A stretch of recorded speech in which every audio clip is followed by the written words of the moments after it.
मेरा नाम इंद्रदेव पासवान है और पेशे से वकालत करता हूं। खगड़ा का रहने वाला हूं।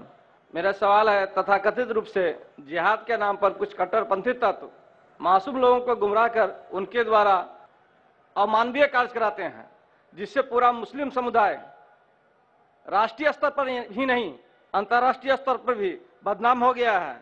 अतः जिहाद क्या है और जिहाद के बारे में विस्तृत रूप से बताया जाए। भाई साहब ने पूछा और कहा कि कुछ लोग जिहाद के नाम पे लोग को गुमराह करते, इसीलिए इस्लाम का नाम खराब हो चुका है। आप बताइए जिहाद क्या है? सबसे ज्यादा गलतफहमी अगर इस्लाम में किसी शब्द के बारे में है, मुसलमान और गैर मुसलमान दोनों में, वो है लफ्ज जिहाद। मुसलमान और गैर मुसलमान अक्सर समझते हैं कि जिहाद के मानी कोई भी मुसलमान कोई भी लड़ाई लड़ रहा है, चाहे अपने फायदे के लिए हो, चाहे जमीन के लिए हो, चाहे दौलत के लिए, उसे कहते हैं जिहाद। जिहाद के मानी ये नहीं कि कोई मुसलमान लड़ाई कर रहा है जमीन के लिए, अपने फायदे के लिए, दौलत के लिए। जिहाद आता है अरबी लफ्ज जहादा से, जिसके मानी है जिद्दोजहद।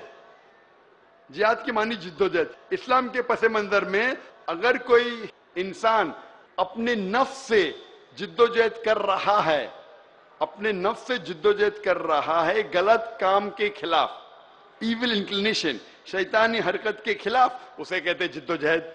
जिहाद उसे भी कहते हैं जो जिद्दोजहद कर रहा है माशरे को सुधारने के लिए। इस्लाम में जिहाद उसे भी कहते हैं जो एक जुल्म के खिलाफ जिद्दोजहद कर रहा है। अगर कोई जंग के हालत में अपने बचाव के लिए जिद्दोजहद कर रहा है, उसे भी कहते हैं जिहाद। जिहाद की मानी जिद्दोजहद। अक्सर लोग जिहाद का तर्जुमा करते हैं पाक जंग। ये गलत तर्जुमा है। ये था होली वॉर, ईसाई लोग को डिस्क्राइब करने के लिए। पूरे कुरान मजीद में पाक जंग का तर्जुमा अरबी में करेंगे तो होता है हर्ब मुकद्दसा। कुरान में कहीं भी पढ़ो, कहीं भी लफ्ज हर्ब मुकद्दसा नहीं है, कोई भी हदीस में नहीं है। ये वेस्टर्नर्स ने लेबल दिए है। जिहाद की मानी जिद्दोजहद, और कुरान में साफ लिखा है सूरह माइदा सूरह 5 आयत नंबर 32 में, अगर कोई भी इंसान दूसरे इंसान का कत्ल करता है, सिवाय कत्ल के बदले कत्ल, मर्डर के बदले मर्डर, या अगर वो इंसान फसाद फैला रहा है इस धरती पे, इसके अलावा कोई भी इंसान मासूम इंसान का कत्ल करता है, गोया के सारी इंसानियत का कत्ल कर रहा है। और कोई भी इंसान दूसरे इंसान को बचाता है, वो सारे इंसान को बचाता है। ये सिर्फ कुरान में है, कोई भी मजहबी किताब में नहीं। लेकिन मीडिया ऐसे गुमराह लोग को पिकअप करके बताती है कि हर मुसलमान टेररिस्ट है। इसके पूरे जवाब के लिए आप मेरी कैसेट देखिए, जिहाद और दहशत गर्दी इस्लाम के पस मंजर में।